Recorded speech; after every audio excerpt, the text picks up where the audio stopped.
Hello everyone, and welcome to part 4. You made it! Yay! Thank you so much for being here with us. I am so excited to be wrapping this up with you by helping you to understand a little bit about this new kind of relationship and new kind of communication that we're creating here on Earth.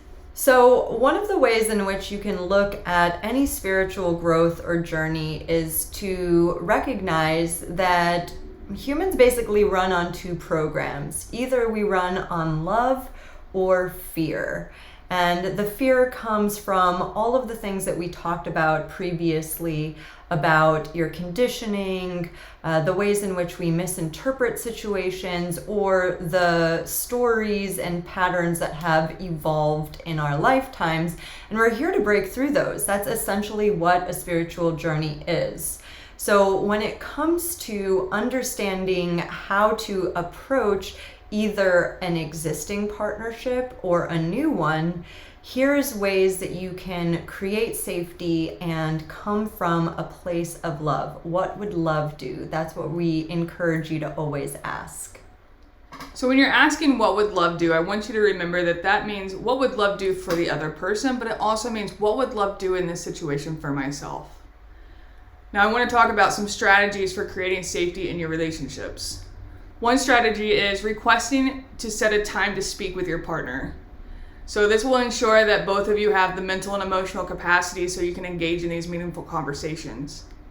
One of the things that's important to point out here is that you can call it a conversation or a conflict. And if you change that limiting belief of conflict to conversation, it will de-escalate the situation from the beginning.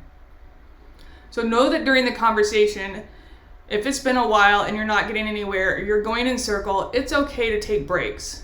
But I want you to remember to agree on a time frame to where you will resume.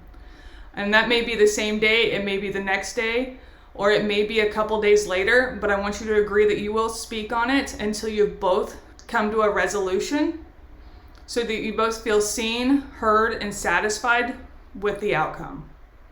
Can I just jump in here real quick and mention the fact that in the old paradigm, we say that one of the rules of relationships is that you never go to bed angry. And in this case, it's to understand that when there is a conversation that's ongoing, it's not about going to bed with malice or anger. It's to know that everything is an ongoing experience. So even when there is something that is needing resolution, it doesn't need to happen right away. And especially if you think back to part 3 about who is emotional and who is open and who needs more time and who knows right away what it is that they're trying to say, these things take time, especially when your partner is not the same as you, that it's okay to draw things out if it helps create a more productive conversation. One or both of you may need to recharge your emotional battery, or you may catch your emotional partner on a different level of their emotional wave. So they may be low in that first day that you're communicating, and it may give them time to come back up to a different spot in their wave that allows them to have more clarity in that conversation. Another important strategy is your tone of voice. Think about any time someone's raised their voice in a conversation with you. How does that make you feel? I'd recommend using a neutral tone, and that way it will avoid triggering defensiveness and emotional reactivity in your partner. It also creates a problem-solving mindset rather than a combative one. Keeping a neutral tone helps the conversation stay grounded, and it makes it easier for you to address those sensitive topics. So tone conveys more than your words, right? So a calm, steady voice will signal that it's safe for your partner to express themselves without fear or judgment, and you'll get much more out of that dialogue. Also remember, as we talked about in part 2, pausing before you're speaking. You can also monitor your volume, practice active listening, and use positive body language. So when using positive body language, we talk about facing each other, looking at each other in the eyes, and using a loving physical touch to provide comfort. So when we have a conversation that may be difficult, we will either lay down on the bed or sit and face each other, but we're always doing some sort of physical touch because it promotes relaxation, safety, and connection between us. Another strategy is to use I statements, such as "I feel hurt when," instead of "you always make me feel." This is the radical responsibility that you were talking about in part 2. And also, like I said in part 2, when you're going to, whether it's your friends or family or your partner in these situations, always listen and don't judge. Just like that TikTok trend. Because you're two individuals, your experiences are always going to be different. Your perspectives are always a little different, even if you are witnessing the same thing. During these conversations, it's important to express appreciation for your partner. Acknowledge and thank them for opening up or for listening to you. It goes a long way. A thank you goes a long way.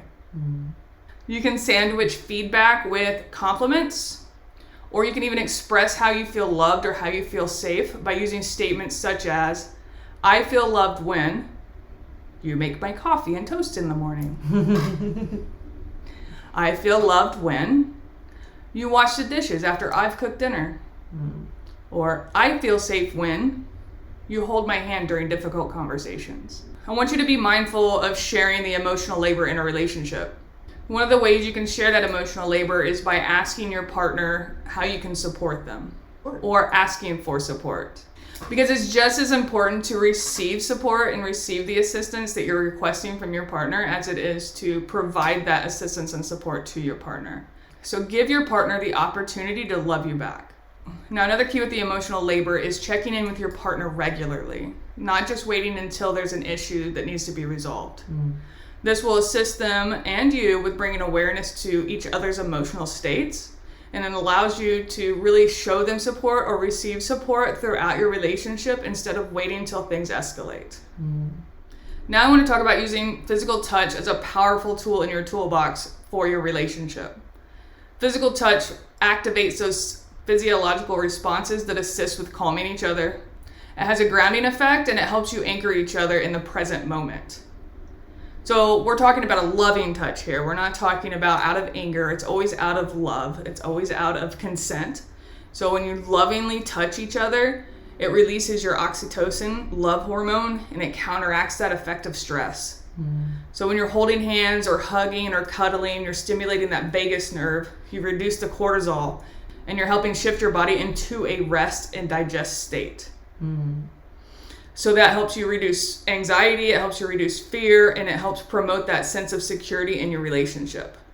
So the next time you or your partner are experiencing any type of dysregulation in your nervous system, I want you to try this exercise. The partner that's calm, I want you to get behind the partner that's experiencing the dysregulation and gently put your hands over their heart and kind of hug them from behind like the picture shows in the slide. I then want you to begin to breathe slowly, deep breaths in, deep breaths out, and close your eyes if this helps, and allow yourself to feel completely calm. When two people engage in prolonged physical touch, your heart rates and your breathing patterns often sync.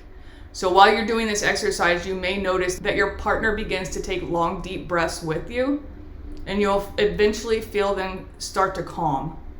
But continue to sit in this position until you get that resolution or some sort of relaxation from your partner, and keep in mind that this could take a few minutes. Stay tuned to the end of this video and we'll be demonstrating this for you.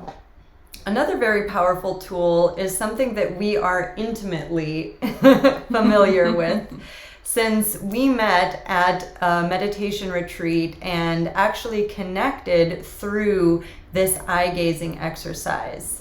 It's very true that the eyes are the windows to the soul, and when you have prolonged eye contact with anybody, but especially your partner, you get to see the deepest parts of them.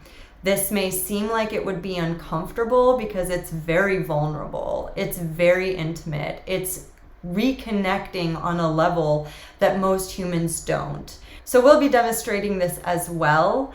And this is something that I highly encourage, not just when there is a conflict like we were just talking about, but regularly having eye gazing sessions with your partner helps you to reconnect when you're especially busy at work, for example, or if you've spent time apart for whatever reason, or if you're about to spend time apart for whatever reason, just to remind yourself what it was that helped you fall in love with that person in the first place, and in a way remind you of their humanity, because that's what you really get to see through the eyes, a person's soul, a person's inner being. And that connection is so profound and so strong, it creates a much deeper bond. If this is something that feels like it's a little bit too much, you can do this in your car, at the mall. You can do this at any time. This is a tool that's always available to you, and you don't need to do it for prolonged periods of time, although we highly recommend it. And it's important to note that it may feel very uncomfortable at first, but really try to allow yourself to let your guard down and allow yourself to be seen and allow yourself to see your partner. And over time, you'll be able to do this for a prolonged period of time. All right, so some key takeaways. First and foremost, we want to distinguish between what it means to have clear communication and creating safety within a partnership. One is about being able to express yourself clearly, which is obviously very, very important. That's a skill that you have to cultivate within yourself, and it's more about your own self-awareness. But creating safety is more about the ways in which you can connect with your partner that makes them feel safe to be themselves, the way that you're creating safety within yourself to be yourself. Remember to pause before you respond and assess why you're triggered. The last thing you want to do is hurt your partner because you're projecting something onto them that has nothing to do with them. We also talked about requesting time to speak with your partner. It's also a good idea to give them an idea of what you want to discuss in advance, and then figure out a good time for you both to have that conversation. And remember, if you have a trigger, it's okay to ask for assistance from your partner to find a solution. All right, guys, thank you so much for watching. Thank you for going on this journey with us, for trusting us to help you create closer relationships in your life. We hope you enjoy the bonus meditation. Use it whenever you need. It will create a much more harmonious and peaceful home for yourself and unlock the unconditional love that is within you. Yes, guys, thank you for watching, and hopefully you've been following along with each part on your journal prompts, but even if you haven't, the journal prompts can be used at any time and in any place. And don't forget that in the additional resources section, there are ways to connect with us via social media, Instagram, TikTok, and there's also ways to contact us to schedule personal sessions. Thank you again. Ciao for now. See ya.